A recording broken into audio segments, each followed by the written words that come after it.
Hello and welcome to episode 2 of Just Chatting Yu-Gi-Oh! We haven't really come up with a name yet. Uh, Thank you for those who watched, because the people who did watched a lot. So that definitely helps us towards monetizing this channel, which eventually is the goal as we start to add more and more content to it. So today we are going over all of the sets that have come. We were trying to figure out if we should just go for the year, like not calendar year, but like 12 months, September to September, which is when we start collecting together. It's been exactly a year since we started to open and buy product. And part of me hates that we didn't record all that stuff, but it's not here nor there. Yeah. Going But 2020. yeah, I think we're just going to potentially do an updated version at the very end of the year, do like a little recap, and we'll do every product from 2023. But for now, we're going to cover all the sets that have been released up to this point. And there's a good amount. There's more than I actually expected. So we'll have a decent sized little tier list here. And I'll go ahead and pull that up right now. Okay, so there we have it. And we'll get started with, these are not going to be in any particular order, but I did happen to put the oldest of the 2023 sets first here. So we'll start off with Amazing Defenders. I think to this point, I haven't opened a single pack of this set. I think I can safely say that. I know you've opened a couple. I don't think you've even bought a box, have you, Dean? No, so I bought just loose packs from Newberry, and Right. I got a collector's rare in those packs. Did you? And then I just never bought it again. Which one? Which collector's rare was that? I'm actually pulling it up right now just so I can remember the exact name, because I'm going to mispronounce it. So now, real quick, something No, it wasn't that one. I did get that one though. No, I got the Makanko.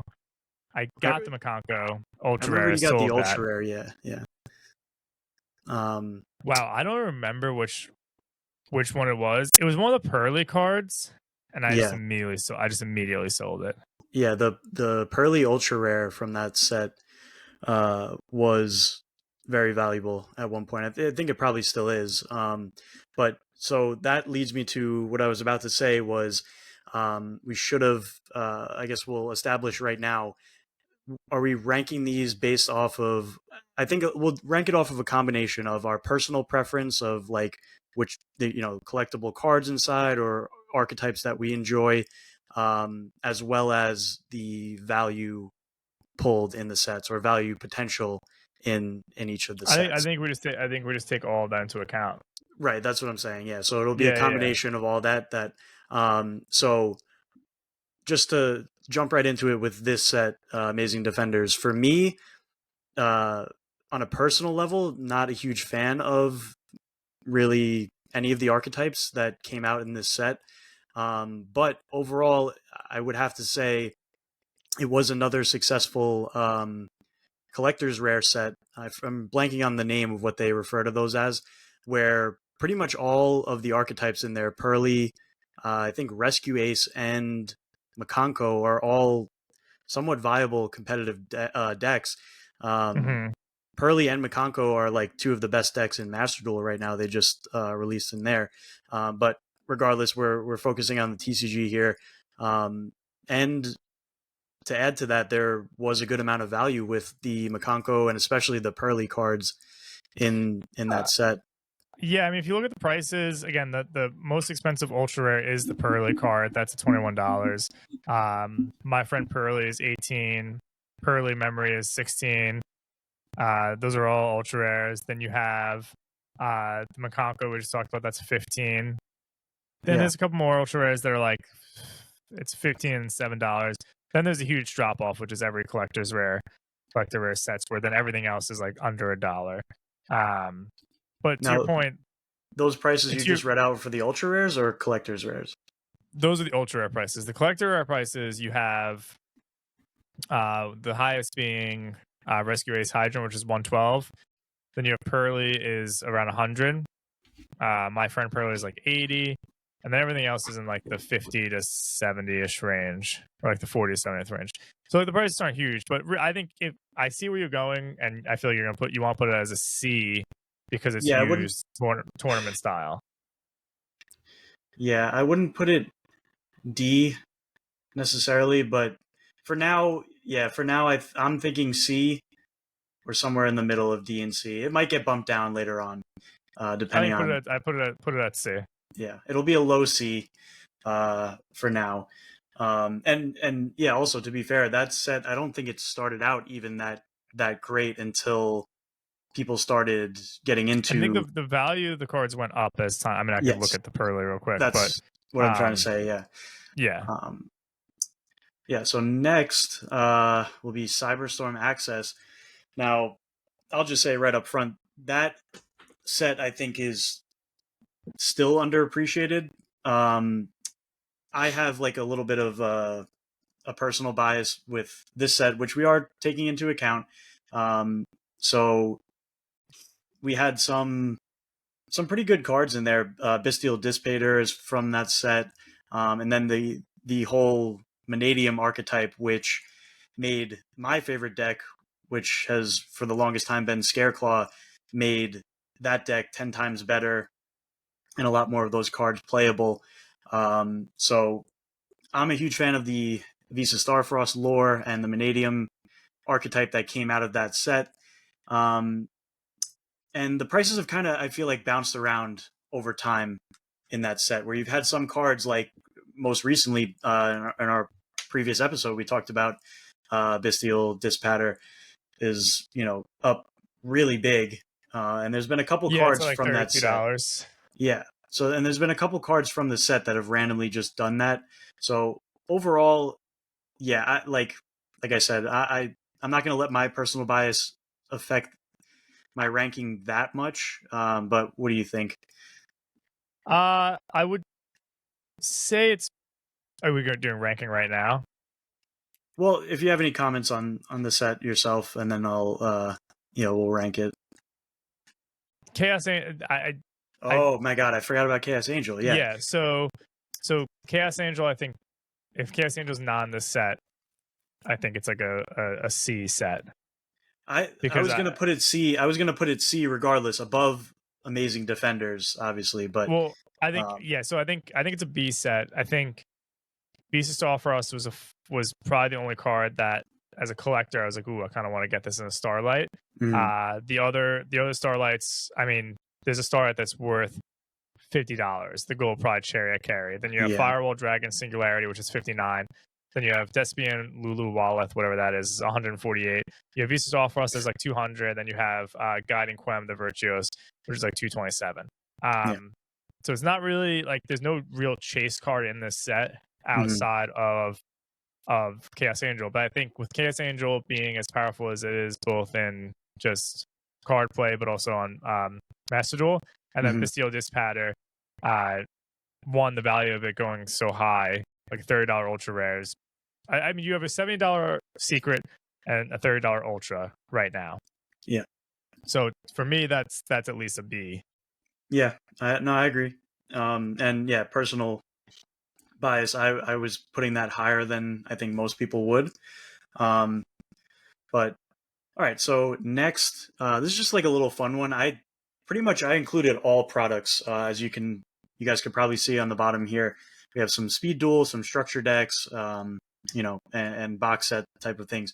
This one was the only Konami official like accessories that came out this year, and they were the Dark Magician, um, what is it?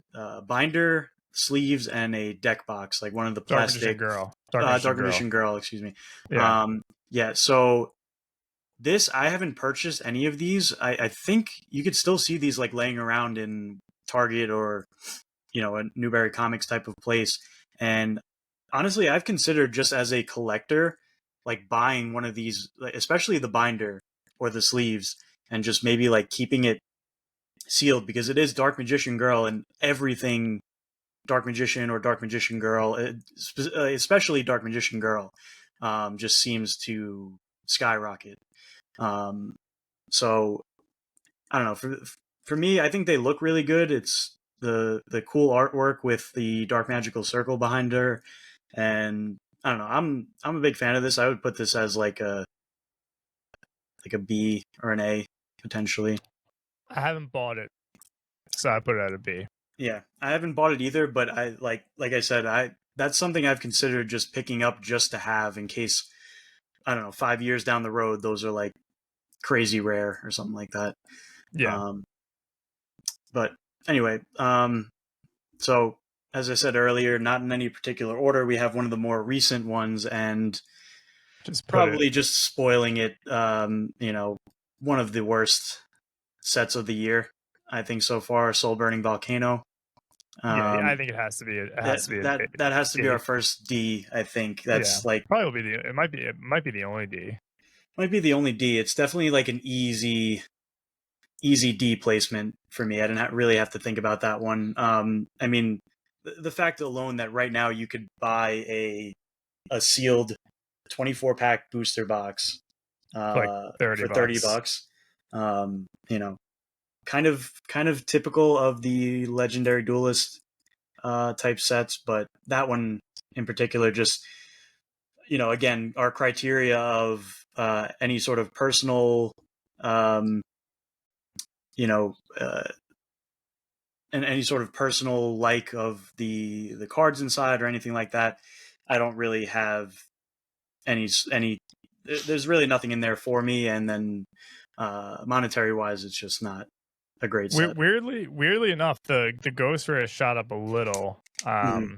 The past couple weeks, it's like $65 now, market price, which Yeah, at least gives it some sort of value. But again, you just buy that. Like there's no one chasing that card yeah, in these boxes. and I think that ghost rare is like one per case, right? They said. I think it might not even be one per case.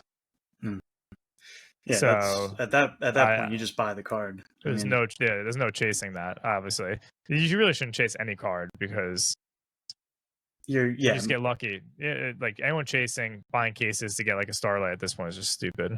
yeah, for sure. Unless you're getting it for the cases for super cheap and you're able to sell the other, like that's the only, you're able to quickly sell those other cards as well. But yeah, that's an easy D. Move on to the Yep. next one. I So have yeah, what's up? go. Yeah. So next would be the Legendary Collection, the box set of the 25th anniversary. This one had the promo quarter century secret rares. I think this is the first time we got the quarter century secret rare with the 3 Egyptian gods, and then your Red Eyes, Blue Eyes, and Dark Magician quarter century secret rares. So I don't know. For me, I'll start out by saying that at the time I was very hyped up for this, and I was like definitely enjoying opening these. Like I said, this was the first product that gave us that quarter century secret rare, which I was just excited to be able to get some of these iconic cards in basically a knockoff Starlight, very shiny, very cool looking rarity. So there's that, and then getting access to something we'll get into later is the reprints, the full booster box reprints of these sets. But this was the first access that me and Dean had to these classic sets that we were opening up in the second grade. So overall, at the time, I'm going to say I enjoyed these. Now that's for personal reasons, but then if we're talking value, there's really not much value in There's these no sets. value in this. Yeah, There's there's no no values. value in this. They're reprints. They're printed in the new card format, so they don't even look like the old retro cards. And 99% of the cards from those sets are not even usable nowadays. So if you got lucky and pulled like a secret rare that you could throw in your binder, your collection, whatever, that would be basically it. But yeah, I think this would maybe be like for me like a high C, low Yeah, so B. I was no, I think it's a C because Okay. there's no. I think one they did it wrong. Mm-hmm. Like it was fun opening that the first couple times we opened it, right? Yeah. Like we bought cases, I think. We Um, each bought one display box. Yeah.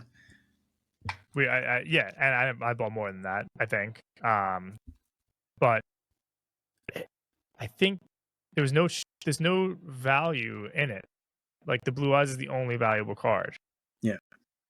And the rest, I mean, I'll pull them up. Like when I got the Blue Eyes Toon Dragon, I was like, oh wow, look at me! Like I got a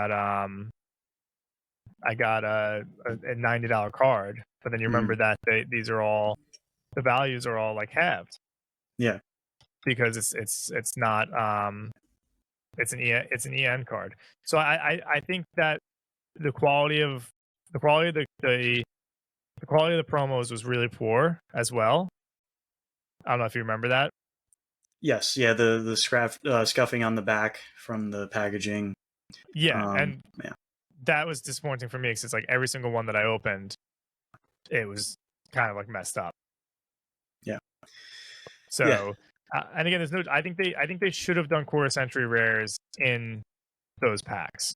Yes. Which Okay. I'll get to when we get to the booster boxes. Which Yeah. I don't know how you're handling those in this tier list. But I think that they should have. Yeah. So let's go to that. Let's go to that right now because I only have one.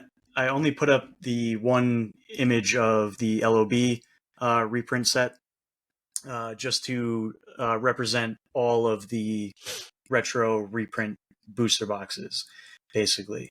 And I would think that would fall in line.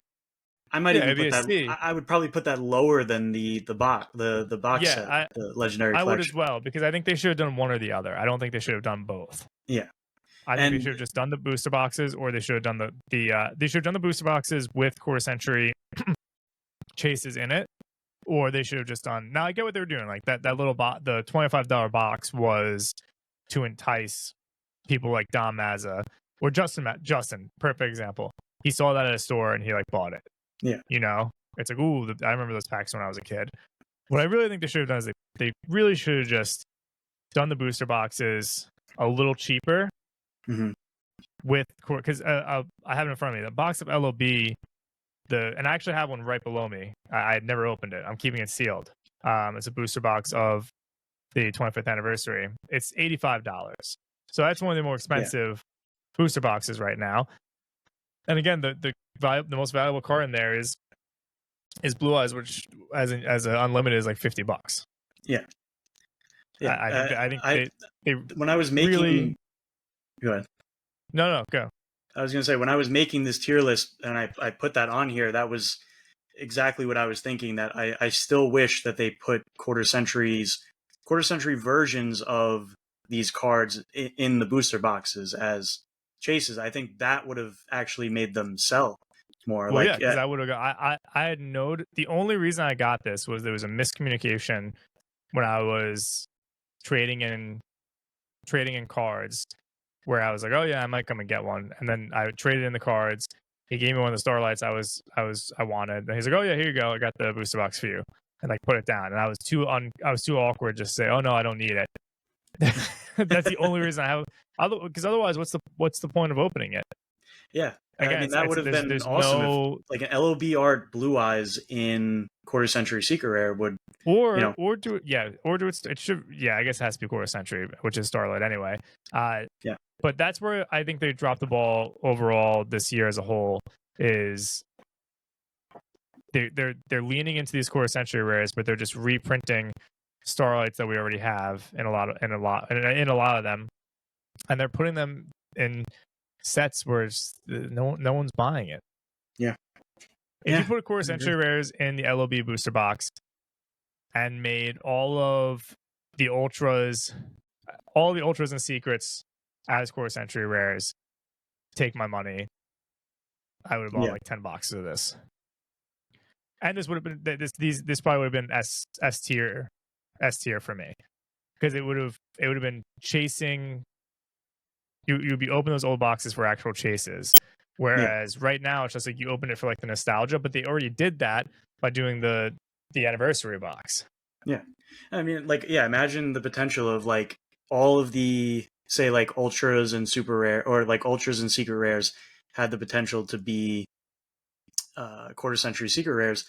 That would have been awesome to get like a a quarter century secret rare Monster Reborn, or something along those lines, that would make all of these reprints actually collectible at that point. Then, which they're not. yeah. And look, I put together a binder. It's not finished yet, and I'm gonna finish it. I put together a binder of unlimited LOB. I'm missing like 15 cards or whatever it is that I'll probably just buy as singles. But it would have been more fun to bust open some boxes and like pull the cards myself. But there's just no reason to, because there's nothing to chase. Mm-hmm. So as a collector, it was kind of a dud. And then in terms of modern, obviously you're not going to use any of these cards. Yeah, exactly. So it kind of failed on every level, and that's why we're going to put it even below the Legendary Collection, I think. All right, so moving on to the next one, a set that I'm pretty fond of, Maze of Memories. Actually haven't opened a ton of it for a set that I did enjoy. This kind of hits on both fronts a little bit, where we had Gate Guardian Collector Rare. They tried to make Gate Guardian its own deck type and kind of be viable. It's really not great. It's really not playable at all. But cool idea, and there's also some good value in here. There's some new cards that were printed for the set, and some of the best reprints that we really needed, like Guardian Chimera, Baron de Fleur, and big cards like that. So for me, this might be my first A, like a low A tier. Yeah, I think I would. It's not an S tier because No. but it's definitely A tier. And like you look at Guardian Chimera, the collector rare now for this, it's up to market price is $86. Wow. Yeah. Yeah, which I mean it's jumped since like mid-July. It's shot up, and I assume that's because they didn't reprint it as a prismatic. It's mostly due to the new Chimera deck type that came out in Duelist Nexus, which is pretty popular. It's a pretty good deck. I've tested it out online. I actually own most of the cards. It's basically just another way to play branded, kind of. Yeah. And it's so pretty good. I think one, there's a lot of cards in here that you can use in modern Yu-Gi-Oh, and like you said, there's a nice collector. There's a nice collector aspect of it. The collector, Giga and collector is $20, which I think is just insane. It's gone down even more. Yeah, and then the Blacklustre Soldier Legendary Swordsman is also $20. That collector rare. So, and I got that at like $40. So I'm just gonna kill it. And that has just consistently gone down since it came out. But that's because it's not playable. But then you have Excel Synchro Stardust Dragon, where the Ultra was as high as like $50. It's now like 30. And the collector's rare is at like right around 100, and it was as high as like 150. So the prices are down a little, but I would say out of all the sets we've taught, this might have been my favorite set to open from 2023. Yeah, it's up there for me. I don't know if we have an S tier set. I was just looking at them. I'm like, I don't know if we actually have an S tier set. We might have to bump one up, but no, I don't think we do it if we don't think it deserves it. I don't think this is the closest thing to an S tier set. Yeah, and it can't be. It can't be. Well, and the Barone, I wish I got the Barone collector's rare. That's one thing. I definitely wish I. Yeah, but that price is plummeted as well.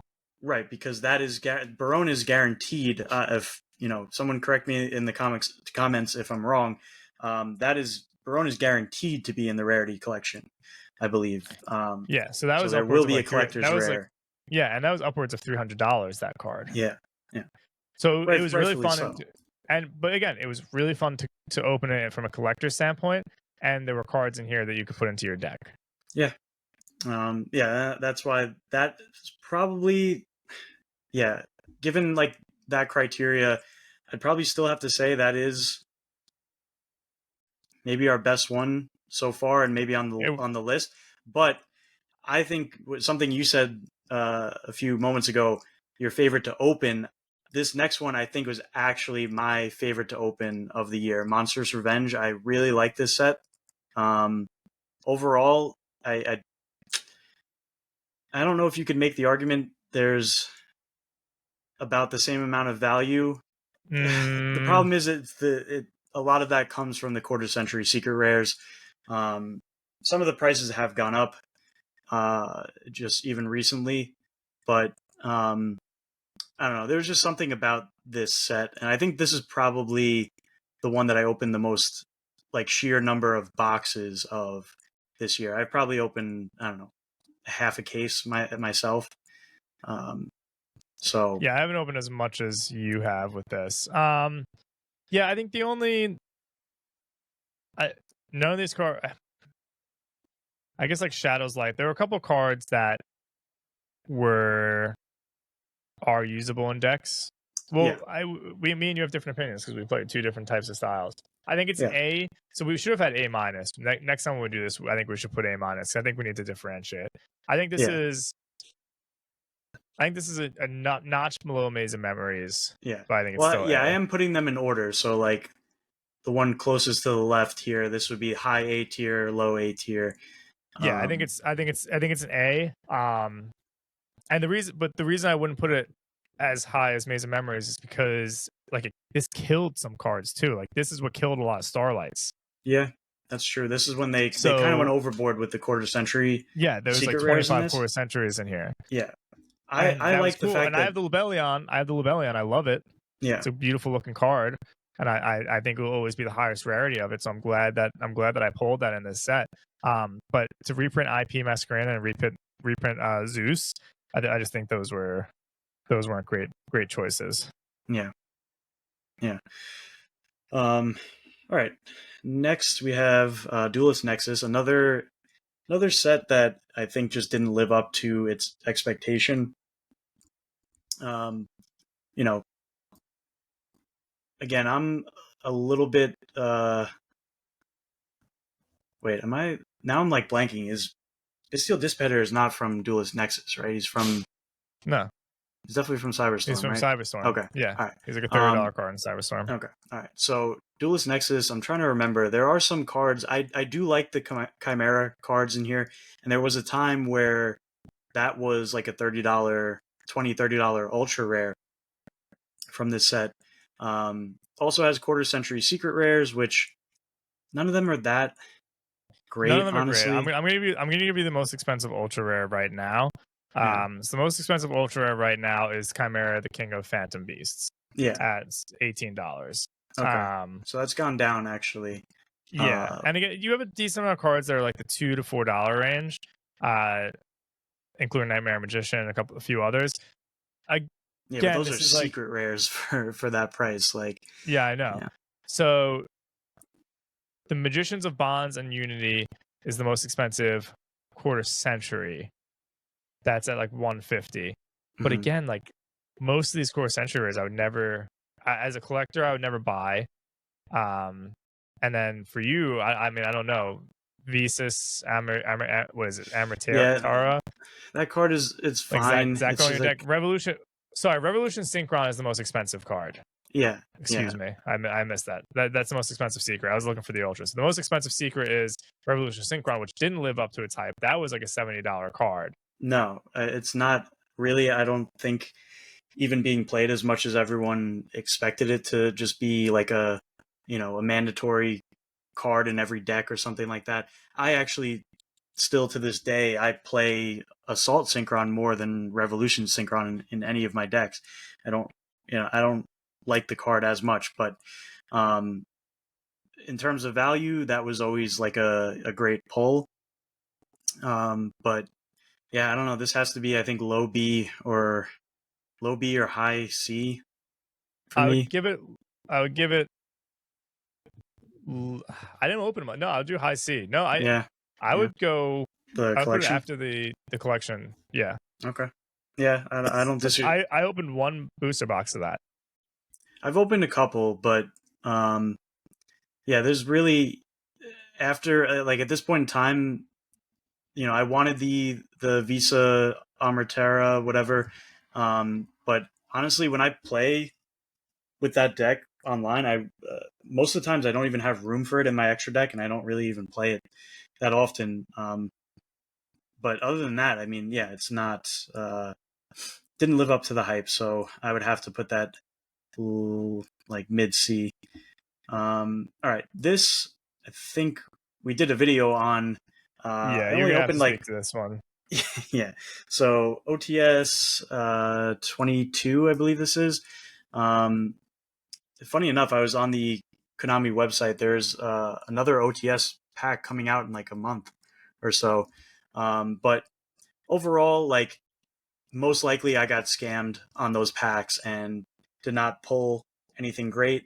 Um, However, there are some really good ultimate rares in this set. Branded Fusion being the one off the top of my head that I can think of right now. I just think that was really cool to give that card a high rarity because up until that point, it literally only had the printing from a structure deck. So that was cool. And some of like the super rares and like the reprints, which is pretty typical of an OTS pack. They reprinted some, some cards that were maybe difficult to get or a little bit expensive or whatever. So I think it did its job overall. But that's what kind of to be expected with OTS packs. So like I said, I think it did what it was supposed to do, but nothing that crazy in my opinion. I would say low B. I have no Actually, opinion on this because I never even looked at it. yeah, I'm gonna put it in low. Keep getting bumped down as we put stuff in B tier. Um, you know, it's an OTS pack. You kind of know what you're getting, but yeah, my personal experience, I'm not going to let that affect it because I knowingly ordered those. Well aware that it was most likely going to be weighed or just like sifted through packs, because technically they're not even supposed to be sold outside of being handed out as tournament packs. Tournaments.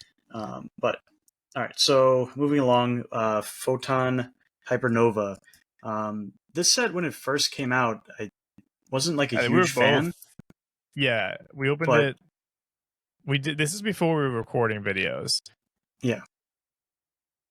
I mean, this like right off the bat, Triple Tactics Thrust is just insane. It's like I think it's like $100 now at this point. And there was some good like you got like the final wave of Kashtira support. I believe for me personally, Scareclaw Kashtira I think came out in this set. Yep. Bestial Baldrake, which is a really cool card. Yep. So there's a lot of things I like. I love that. I love that card in Master Duel. I would put this as Yeah, an A. yeah, I would put this low. Like, yeah, this might. Monsters Revenge was more fun opening, but I think overall I might have to put this. Yeah, put this So there. What do you Tyramon's think? well, yeah, because I think okay. So we got go through Kashtira Theosis has Yeah, plummeted, by the way. the has it? But yeah, but Kashtira, like I use some of these cards in Master Duel, so you have a lot of cards that are playable, Mm-hmm. and from a collector's point of view, if you told me to go buy a booster box or something right now, like gun to my head, go buy a booster box of some set this year, I would probably buy this I actually because agree. Yeah, you have that triple tactics thrust that is $90. yeah. That Now, card big has well, not gone down at all no, since we've no, opened that set. and then you have the potential to get Mirror Jade, obviously. Yeah, Now that took a big hit. All the Starlights in this set took a big hit with the I don't know just the drop in like what are we calling this? This just massive dip. yeah. I guess like the rarity collection scare or something like Yeah, I that. guess so. Now it's slowly going up since it dipped. It hit its low in like beginning of August, and it's slowly gone up. It went from like 250 back up to like 280. It's approaching 300 again. So yeah, I mean, if you told me to go buy a set right now, a booster box, I'll go buy this, Yeah, and then immediately sell Triple Tactics Thrust back yeah, to the guy. I agree. All right, next one I threw in the Speed Duel Streets of Battle City, I believe this is called. Now, Dean, if you have a TCG player up there, just pull up real I quick do. pull up this set because this is something I actually wanted to just off camera talk to you about a little while ago. So, in typical like Speed Duel fashion, you get guaranteed multiple different decks. with I think they're 20 card decks in Speed Duel.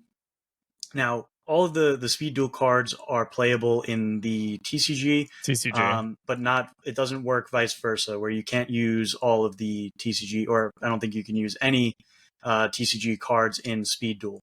But so you get those like guaranteed decks, and then there's like a promo secret rare upgrade pack that comes with cards that are already guaranteed in there, but you can get secret rare versions of most of the cards in those decks. Now, one of the ones in there was actually Dark Magician Girl, going back to my thing earlier, and that was like a $20-something secret rare from a Speed Duel thing. Yeah, it's still $20. Okay, yeah. So like that, and there's a couple cards, and this is something that I said to. I'm just putting this here.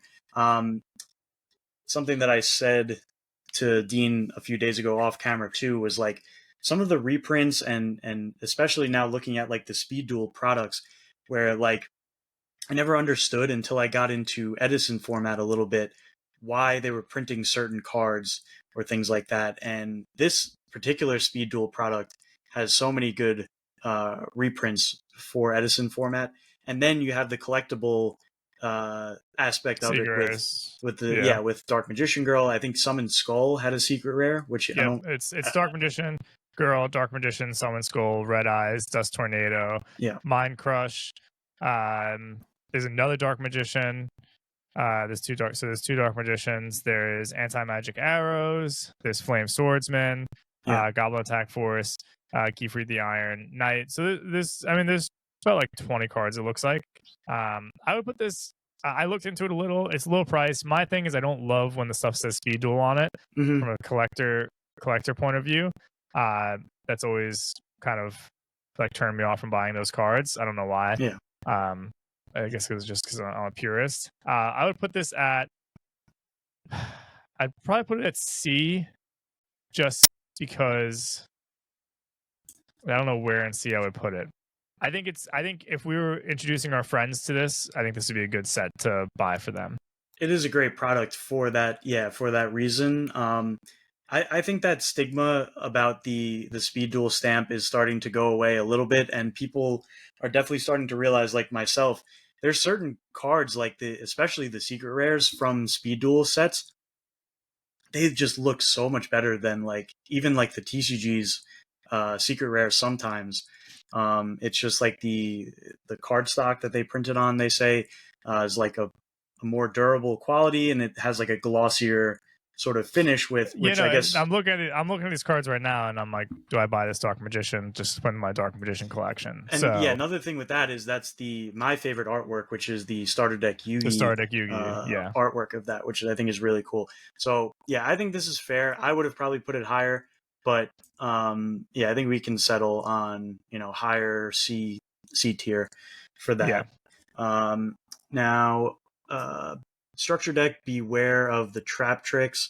There was a point in time where like I was very into like labyrinth and like trap sort of decks, and I thought about learning how to play trap tricks. I've seen a little bit of on Master Duel, and it just seems like this was somewhat hyped. And I think like the first week that the structure deck came out, you see like all these videos popping up on YouTube of like, oh, like a budget $30 deck, and I topped my locals like this and that.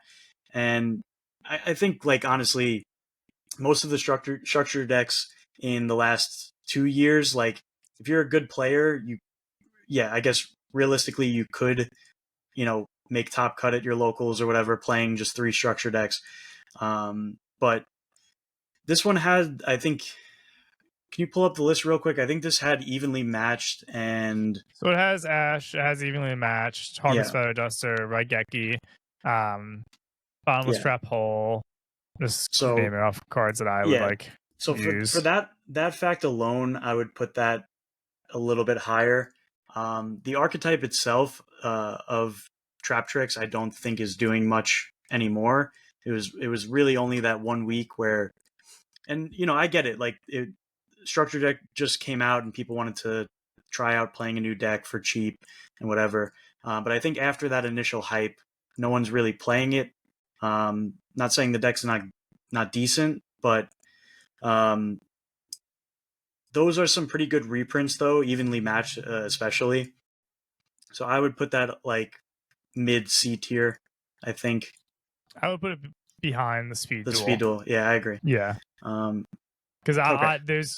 there's cards I would buy in the Speed Duel that I wouldn't buy. There's no point of buying in that. Mm-hmm. But again, like if you're trying to get someone into it, like we're taking all these things into account. Yeah.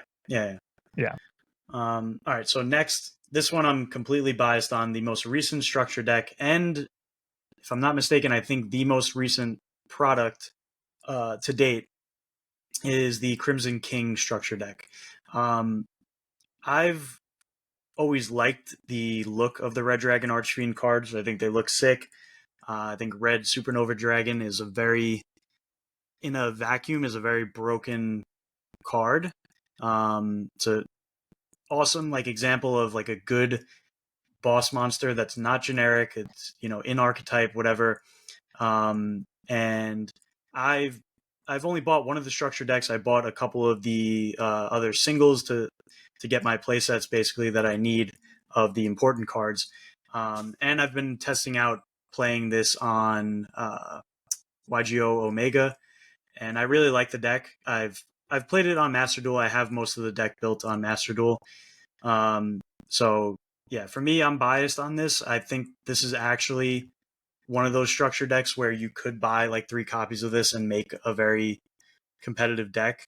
They've put in a lot of cards that just like taken away all the inconsistency that the deck had. Mm-hmm. And overall, it's it's a Yu-Gi-Oh. It's a 5Ds, which is like a fan favorite anime. And they basically made like, in my opinion, one of the more like old school feeling like badass looking monsters, like finally made it like a viable sort of deck. So I'm happy with that. And I've been enjoying playing the deck myself. So again, biased, I would probably, for me, put this top of B, if not like low A, because I really do think the deck is competitive. Yeah, I don't have any opinion on these.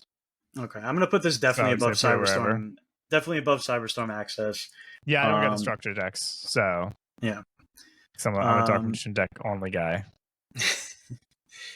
All right, so another Speed Duel product. This one came out prior to the Streets of Battle City. This is Duelist of Shadows, I believe it's called. There's some pretty decent cards in here. Again, like I was just recently trying to build an Edison deck, and this is one of the only Speed Duel products I ever bought because I wanted like the secret rare Sacred Beast and some other pretty cool cards. But however, when I was trying to build that Edison deck, I'm looking up on TCG Player and I realized I had a lot of the cards I needed just from this Speed Duel product. You bought this by So, accident too, right? Not by accident, but you bought it and you're like, well, I bought it, and yeah, when it after tax, it came to like $40 or something like that. Yeah. At the like, I almost told the guy to put it back on the shelf. Yeah. But regardless, I don't remember what the exact reason I was buying it for back then. I think there was one of like the secret rares. There's a Cyber Dragon alt art. There's Yeah, a Red Eyes it's, Darkness Dragon alt art secret rare. There's a nice Super Poly secret rare, yeah, and there's DD yep. Crow secret rare Lord of Darkness. That DD So Crow secret rare is pretty expensive now, I think, right? Yeah, it's 20. Well, it's 3 listings as low as $24. Market price is 14. Wow. Okay. Yeah. Yeah. So And I would almost. It shot up in the past like couple days. Yeah. So it looks like honestly it's just been bought out. It was. I think people are playing DD Crow again instead of like Bestials a little bit more. But yeah, I would probably put this. I don't know. Maybe behind the other Speed Duel. I was considering putting it above that one because there's a little bit more like playable modern cards, but the other one has a lot more collectability and just a little bit more nostalgia. So I guess for now we'll put that here. Again, it is Speed Duel, so not our favorite type of product, but they serve their purpose. They've definitely gotten a little bit better. All right, another booster box, our last booster box, Wild Survivors. I liked Wild I Survivors. liked it. I was a fan of this. I do like the collector rare sets. Um, I like a lot of the archetypes in here. I've never tried to build Vanquished Souls. I think it's a cool looking deck. I love dinosaurs, and this booster box alone was like made me able to build an entire dino deck with all of like the necessary cards that, as far as I know, were not reprinted for years before that. But and there was some good like value in the collector's rares for a while. Yeah, Uh, I mean, and there still is like there can only be one is shooting up in price right now. yeah. Oh, I meant to tell you that the other day. You traded yours in, didn't you? I did, but I traded in as like at a decent price. I was it was like around $70 when I traded it in. Okay. I traded in not long after it released. Right. Like I didn't hold on to that card, so that card dipped hard into like the 40s. Mm-hmm. And now it just sold today. Actually, there was a sale for $96. Okay. So that's going up. Vanquish Soul Raisins about $90. Soul Eating Evaporators around 66. I had the other collectors where I got I think was Stake Your Soul, and I sold that right away. Yeah. But the one I do have and it's underneath me is the Anim Adorned Archosaur. Archosaur. Yeah. Yeah. Which I kept, which is like a cool looking card. I think Again, that's I a don't. really nice looking one. Yeah. Yeah, I don't play any of these decks. I say that all the time. I liked buying this. I liked opening it when it initially came out. I Yeah. wanted a Hungry Burger collector's rare. I just didn't get it. Yeah. And I would put it at probably like I probably put it as like the first B. Yeah. Yeah. I like that. Because what are our A's right now? Maze, It's Photon, and Maze. Monstrous Revenge. Yeah, I wouldn't say it hits any of those for me. Yeah, I don't think so. All right, and our last and final, we have the 2023 Tin of Dueling Heroes. I, you know, it's interesting because I think both of us kind of started our Yu-Gi-Oh journey. It's not letting me put this back. With the 2022 Megatin, I Yeah, think, right? That was like probably one of the first things I yeah. ever bought. It's probably the first thing no, you know what it was? I think that came out like the week that I started collecting. Yeah, yeah. The So that first was thing I like bought hot for us. was the first thing I bought was King's Core, I believe. Me too. I think that was actually the first booster packs I bought were Ghost from the Past 2 and King's Court. Had no idea what I was doing back then, but Yeah. Yeah, we still don't know what we're doing. I would say I haven't opened too many of these 10s. I think strictly on nostalgia, I would put it as I would put it in the A tier. yeah, Just because I enjoyed opening the packs and being like, oh wow, I forgot like I opened so many of these cards because they're from when we from started those boxes collecting. when we started collecting. Yeah, yeah, So yeah. A lot of like uh, reprints of cards that we were, pulling throughout our collecting journey, and then bringing back the promos, which do have some decent value. I yeah, do like their choices of the promos in this, for the most part. well, not really. Because they No, reprinted a lot of. We talked about this. They reprinted a lot of. yeah, of like Starlights, and I don't know. I like overall, like there's a lot of, yeah. I So bought them all. I bought them all. Don't get me yeah, wrong. Like that's the thing. It's like I bought pretty much everything from this set. hmm yeah. Like Well, all the secrets I bought. All the prismatic secrets I bought because they were all the cards that we were collecting. yeah, and they're all very Where we good. first Like started, and that's they're the all yeah thing. Like they're way more usable than last year's 10. yeah, yeah. Like I I can mean, use these cards in my deck. yeah. Yeah, so for that alone, and like there is like some value. I think Fenrir is still like 14, $15. Yeah. Some of the promos, like a handful of them, are over $5, which just wasn't even a thing in the last tin. So taking that into consideration, that's a nice little bonus when you open up every tin potentially. Um, I would go as far to maybe even put this above Monstrous Revenge. Leave this right here. What do you think? Yeah, I feel comfortable about that because you don't want to put it too high because there's no value in terms of like actual collecting and like No, invest. You're not going to invest in these cards. no. Uh, they're fun. It's a fun tin. Like $20. I'm not going to buy. I really haven't bought many of them. I guess I bought like one or two with you when we Mhm. did the openings, and the rest I just bought the cards for my deck just to upgrade the rarity.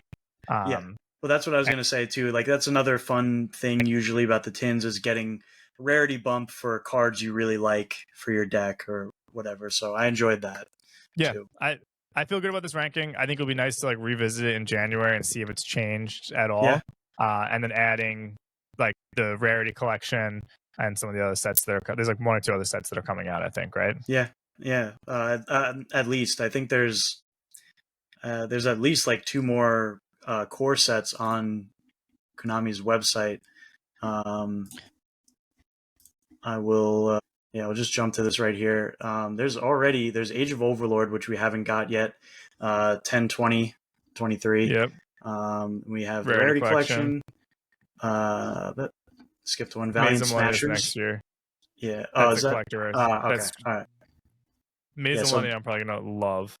it looks really cool. Valiant Smashers supposedly will be our last That's a of the collectorist, and I'm booster. assuming, right? Yeah, looks like And it. then Age of Overlord is a core set. Yep. Mm-hmm. All right, yeah. So it's gonna be fun to see where these fall. I feel pretty good about that. You're gonna Yeah. save that tier, right? What'd you say? You're gonna save that tier. Can you The save like it? the template. Yeah, Yeah, yeah. yeah, yeah. Okay, It's cool saved then. on, and I made an account for us at With the Yugi-Centric. Yugi-Centric on the website. So if any of you guys want to go and do the tier list yourself, feel free. It's up there. And yeah, we'll catch you guys in the next episode. All right, bye.